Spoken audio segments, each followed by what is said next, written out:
Alright, welcome back to another video. This is Tony Ashford, aka Fry Lifts. If this is your first time watching, thank you for tuning in. But where you been?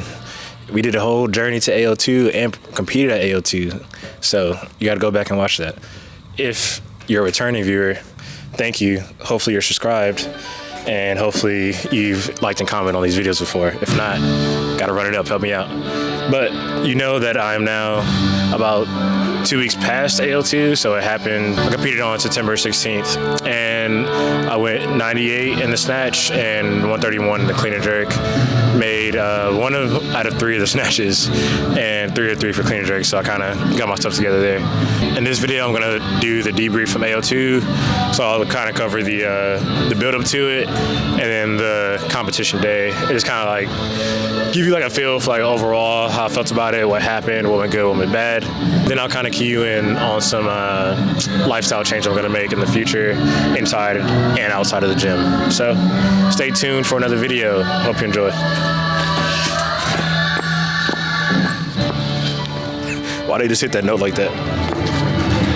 So before I get into this debrief, I'd like to say thank you for all the engagement I got on the last video. That's been my best video by far so far. And hopefully this one does even better, or at least one of the next ones will. We'll see. But let's get into this debrief. So let's start with the build up to AO2. It was about an 8 to 10 week prep, and it started back when I was still in Poland. I want to say the first 3 to 4 weeks of it was still there. So as you saw, I was lifting outside, having to do snatches and clean and jerks outside, and then pretty much like any of my pulls or squats inside. Do I think that had a big effect in terms of like how I did on the competition? I mean, yes and no. Definitely not the environment I would have liked to do some of the prep in, but I don't think that I necessarily I still think I came back to the States in pretty good shape. Maybe I would have been a little bit stronger if I could have not only started prep back in the States, but also have done, not even back in the States, really just in a normal gym setting. Just the ability to lift in a consistent setting every day. Because weather plays a factor when I'm lifting outside like that. And sometimes it's hot, sometimes it's cold, sometimes it rains, etc. So I don't necessarily think that my performance was because of that, but there was some extra, I'll say maybe mental fatigue or just stress placed on me that I guess I can kind of account for, but I'm not going to really use that as an excuse or anything. So the rest of the prep was done back between Kansas and Texas, and I would say that definitely helped me lock in a little bit more before the competition. I think the only factor at play there that I didn't really notice it till after AO2 had happened. In real time, it felt like I had so much time in terms of when I got back to the States, the couple weeks I was still in Kansas, or it might have just been a week. I was in Kansas and then going to Texas for a couple weeks and then AO2. But as I go back through the videos that I was posting, all that was happening pretty quick, you know what I mean? That's a lot of moving around, because that also entailed me moving into my apartment, making all those flights up and down the stairs while I was still training. I think that did lead to a little bit more stress going into the competition that I led on to. And it wasn't anything that was stressing me out. It was just a lot of moving around and never letting my mind or body actually settle. And I haven't felt settled until around now after the competition, to be honest. But I mean, I wouldn't have really done it any different way. I think it was still good for me to even have been able to even do all that and still make it to AO2, you know what I mean? So let's get into the actual competition itself. And before I even break down the performance I had at AO2, I don't want it to come off as if I'm unhappy with my performance. I would say at most unsatisfied, just as an athlete and as a competitor. Because I do think the bigger takeaway here is that I was able to train in those conditions that I was in for the majority of the past year, and come back and compete at the national level. And I totaled, you know what I mean? I didn't bum out or anything. I still totaled after everything that led into me physically getting to AO2. So let's talk about it. So before we even get to the attempts, let's talk about just kind of my mind and body the day of, right? So leading into it, nutrition was on point, body weight was on point. I thank Steph for that. I was even able to eat more than what I thought I was going to be able to the day before because my body weight was so. I think my body was like already in the 80s, and it was low enough that, like I said, I could eat a little bit more before I would even hit 81. So I felt perfectly fine nutritional wise. I didn't wake up hungry or starving. Like I felt good going into it. Physically, pretty much the same.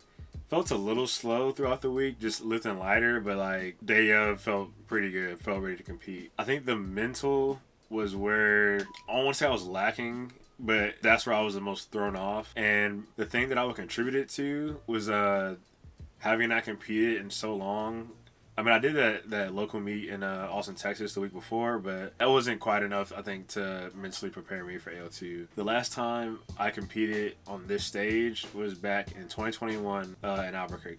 And I was such a different athlete back then in terms of I hadn't really been competing that long. That was my first time at the national level, and like just in general, like I was younger too. You know what I mean? So I think it was just my job was different back then. So like my roles are different. You know what I mean? I was still in a very like young state of my career and lifting. You know. And I think back then when I would compete, I would kind of have that fight or flight response that would, force me as a competitor to go to fight, but it would fill me with a lot of adrenaline and a lot of like locked in mentality, like no talk, all business type stuff. But this time, I think because, like I said, so many things have changed, and it wasn't my first AO anymore. Like I didn't have that like adrenaline pumped feeling. Like I felt like I wanted to be there, you know what I mean, but it just didn't feel as locked in and ready to go as before. And I think going into the future, I would just, if that is going to be the way that it feels when I'm at any level of competition, I think I'm just going to have to like try to enjoy it more, bring more energy, maybe talk to my coach some more, just kind of hype myself up or something. I don't know. Like I'm just going to have to, I guess, like force myself to have that energy, and I want to start doing that in training. So you'll probably start seeing going forward in training that probably like talking or just moving around a little bit more than what you've seen in the past. But yeah, so my warm-ups for snatches. So when I started warming up for snatch, like I said, I can feel that I was a little off. And some of it was energy, some of it was just technique. Technique-wise, and you could see it in my first attempt at 98, is that I was setting up with my shoulders behind the bar more than I would like, more than I normally would. Corey pointed out to me after the fact, and the only reason they didn't say anything, Corey or my coach didn't say anything during the warm-ups, is because sometimes if you make a big change or have an athlete start changing something while they're warming up, especially for a competition, like they're almost gonna do too much, and they can end up doing worse off than if you just let them lift however they're lifting and maybe just give them like small cues or just give them like a little bit of an adjustment. But if you try to make a big adjustment, you just don't know how that person's gonna take it. So they kind of just like, hey, let's let this play out. So let's go to my first attempt. So first attempt, walked up confidently. And this is 98. And you can see in my setup that I'm just going to go a little too far back. Try to get a little bit of a dynamic start. It's right here.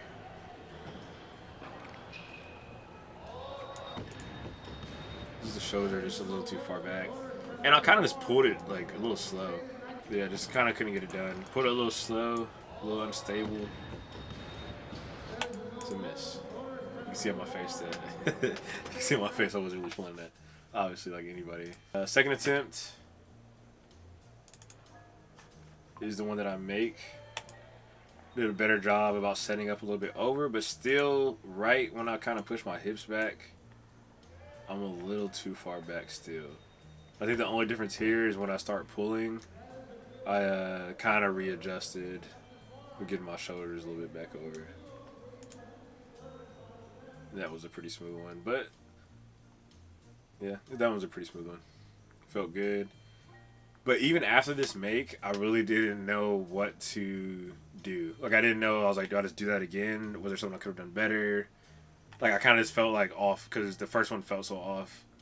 I made the adjustment, but I was just like, that still didn't feel quite. Like it almost like surprised me of how smooth it was, you know. And then my third attempt was 1-on-1, and we were really trying to focus on holding my receival position because in that meet in Austin, that was the thing that I was messing up the most, and that's why I was missing so much. So I really tried to catch deep and hold it, but it was just too much and put me on my butt there. Hate to see it.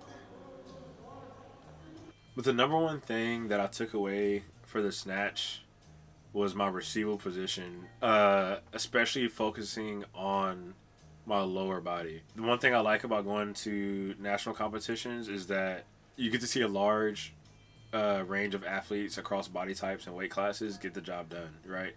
So you get to see how different people are performing snatches and clean and jerks.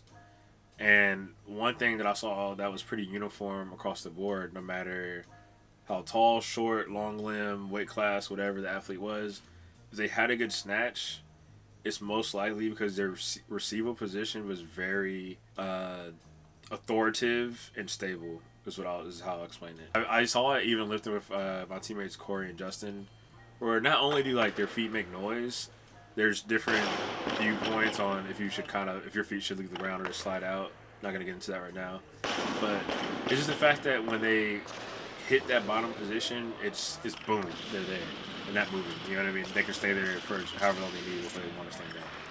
And I think just having that stable catch like that lets you make all those small adjustments before you stand up, and that lift comes out so much smoother. Because I kind of figured out how to just press up against the bar really good a long time ago, but I've never quite decided what to do with my feet in terms of like, am I just trying to slide it? Am I trying to pick them up? Or, whatever. And I think you can kind of see it probably if you go back through some of my training videos that although the snatches are probably smooth for the most part, that something's a little off in my lower body sometimes. The biggest thing I think I'm going to try to fix or I'm going to try out is just putting my feet a little bit wider to allow my body to get down faster without any obstruction. And I think that will help me out a lot. But let's get into clean and jerks. Clean and jerks after snatches, going 1 for 3. I just already knew I was like, yeah, we can go 3 for 3 in a clean and jerk. There's not really a point to go for a big PR here because we weren't shooting for a certain total or anything, and I was in the C session, so and like I was about to get a medal.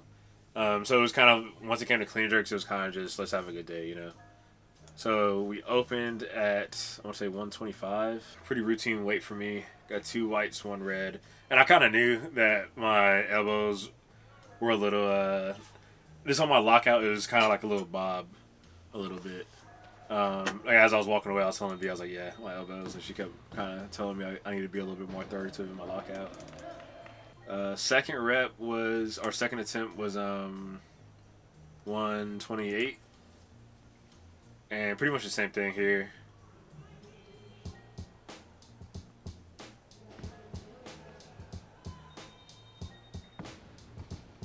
Another 2 white light, 1 red. So the last one is 131, which isn't an all-time PR, but it is a 1 kilo comp PR. So it's the most I ever did in a competition. Well, all-time in training is it's 300 pounds, so 136 or 137 kilograms, however you want to round that number. So 131. This, I think, was my best jerk of all 3. And it got all 3 white lights.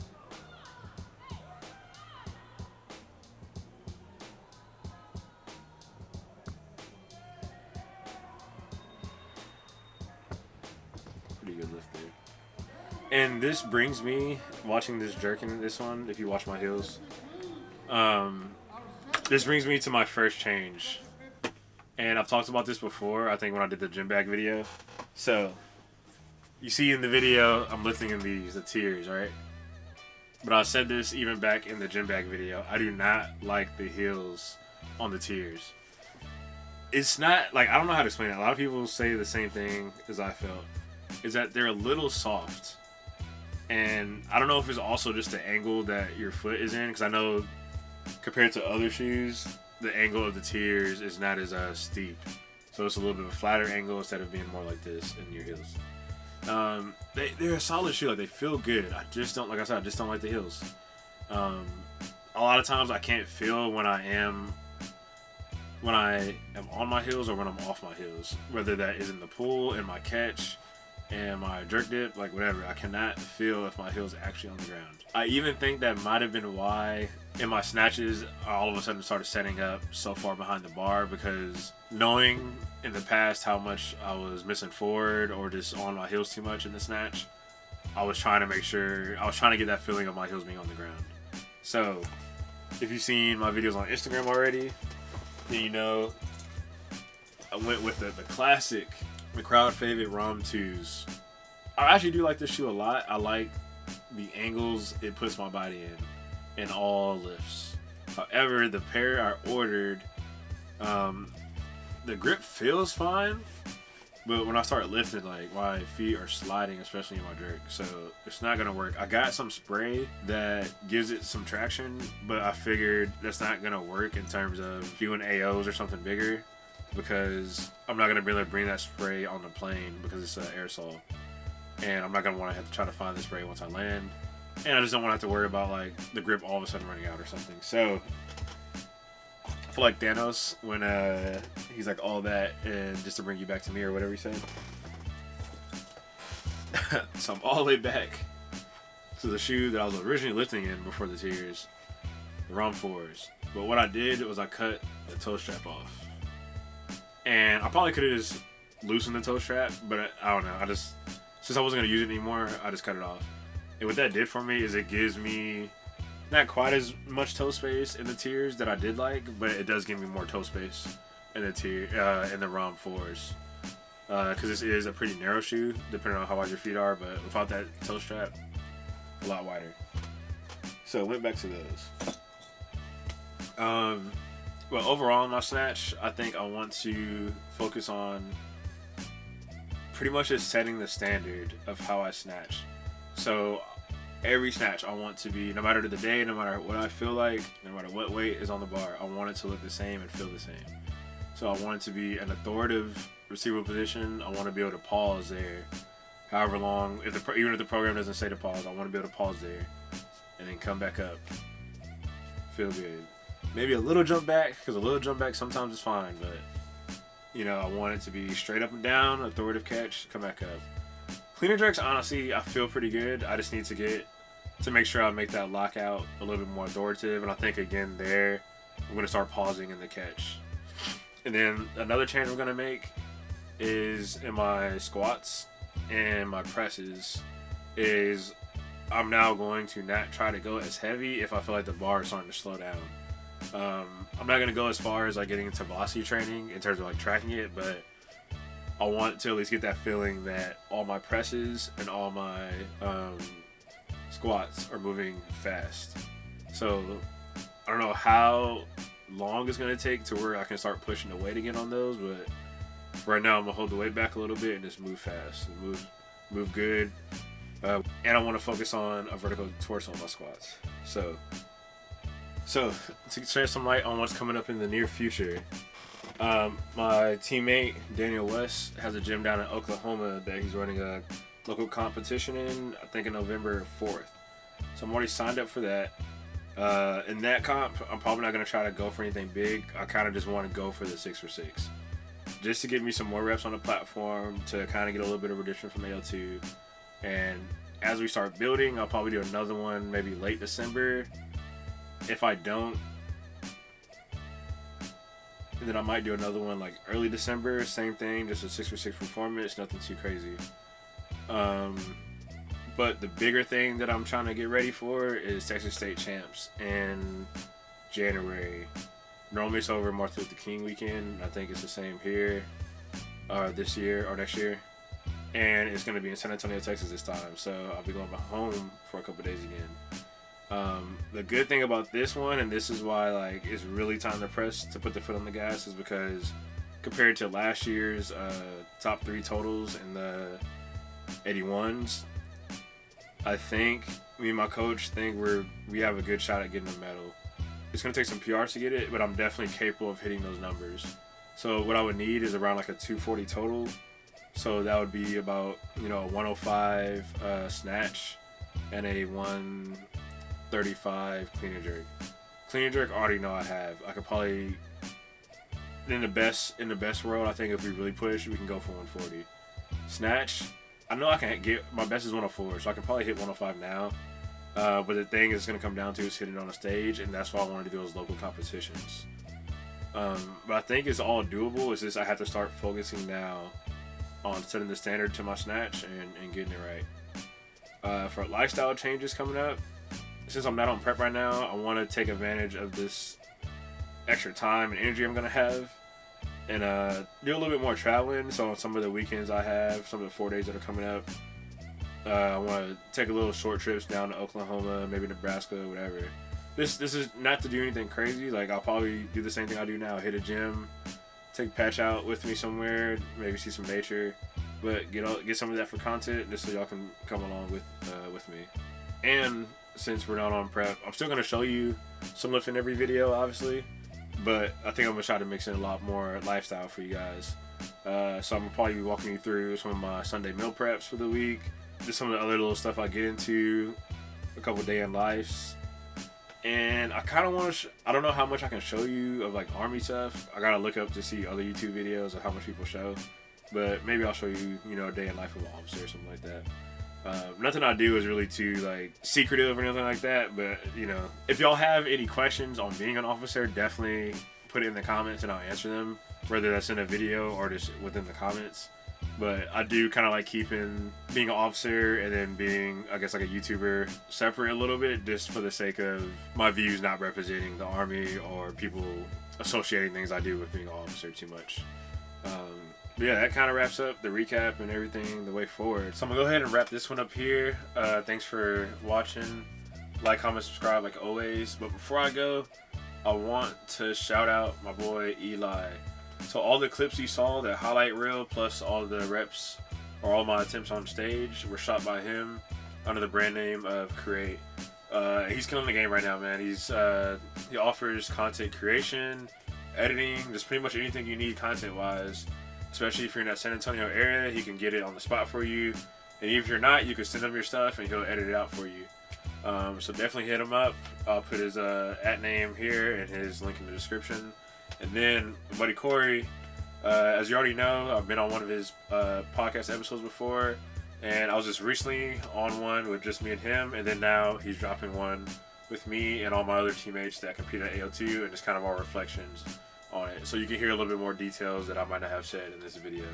So check both of them guys out, and see you next time.